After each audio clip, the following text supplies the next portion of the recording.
Welcome back to my kitchen. I'm making hamburger buns today. We had a really large party over the summer and we overbought hamburger buns, which is pretty typical. So we had a bunch of hamburger buns frozen and I'm out of those. And we wanted sloppy joes for dinner tonight. So I went in and made some hamburger buns. The best part about this particular recipe is it's very quick. Unlike a sandwich bread that requires a lot of downtime for rising, this is done from start to finish in about an hour, hour and 20 minutes. It's really quick and easy. It uses a lot of yeast so that rise happens very quickly. I absolutely 100% always recommend making any kind of bread yourself, and hamburger buns are certainly no exception to that. I will have my recipe down for you, of course, in the description box, but I wanted to kind of point out that I'm using palm fruit shortening. This, of course, is in place of the vegetable shortening that the recipe calls for. Had I had my lard at the time of making this, I probably would have tried to see how it came out using the lard, but I didn't have it, so I'm just going to resort to the palm fruit shortening that I do have. It's non-hydrogenated. It is a lot cleaner and healthier to use in place of, your vegetable shortening. So if you're interested, I'll have my link to Azure Standard down below as well. That's where I find the palm fruit shortening. My tip on all of the any sort of bread that you're making, whether it's hamburger buns, sandwich, doesn't matter. Put in all of your ingredients and reserve 1 cup of flour. You're going to gradually add that in at the end. You might end up adding more than the 1 cup that you reserved, but you might end up only needing a half a cup. You run the risk of adding too much flour when you're just getting started making your own breads than you do over mixing your dough. So definitely reserve that last cup. Your dough will tell you how much it needs.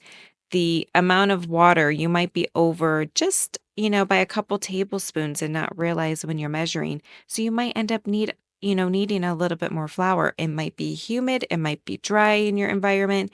There's a lot of factors that go into play on how much flour you actually need.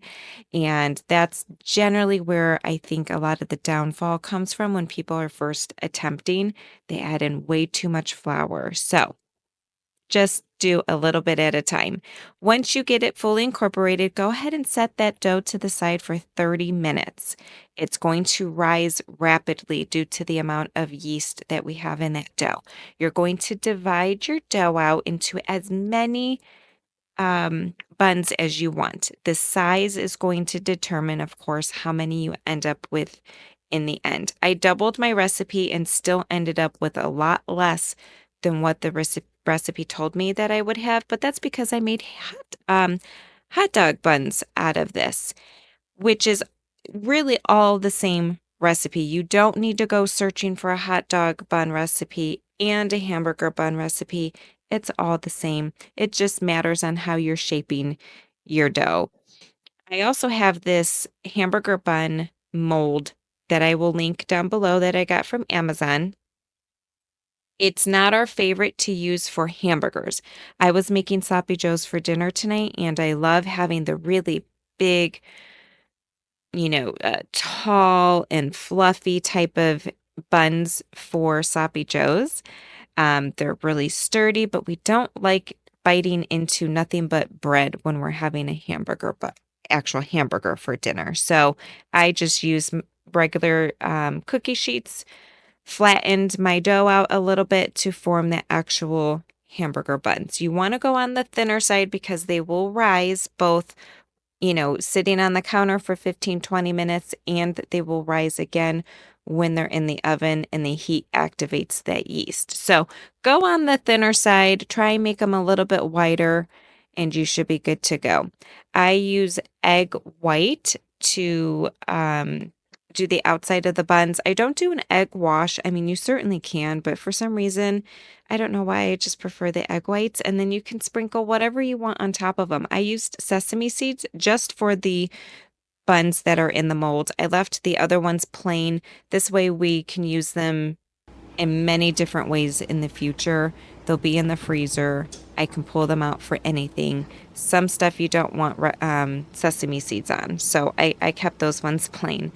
Now, those you can see how thick they come out. They come out very thick and beautiful, and we don't prefer those for actual hamburgers, but they make amazing sloppy Joe buns. So that's my hamburger and hot dog bun recipe. I hope you give it a try. They're soft, but they're sturdy. They won't fall apart on you while you're trying to eat. They toast up very nicely. They cook in the oven at 350, 10 to 15 minutes. My larger buns here took a little bit longer, of course, because they were thicker. The smaller ones didn't take as long. And then, of course, same with the hot dog buns. So they aren't perfect looking, and that's okay. When I'm home making things and making things from scratch, I don't strive for perfection. I just want it to taste good and serve the purpose that I'm intending at that time, which is to hold my hamburger or hold my sloppy Joe mix, and they did just that. So, if you try this recipe, please let me know. Just kind of keep it stowed away for the future. If you realize at 4 o'clock, 3 o'clock, you don't have buns, these can whip up pretty quickly for your dinner, and you don't need to rush out to the store. So I hope you enjoy, and I'll see you next time I'm in the kitchen. Thanks for watching.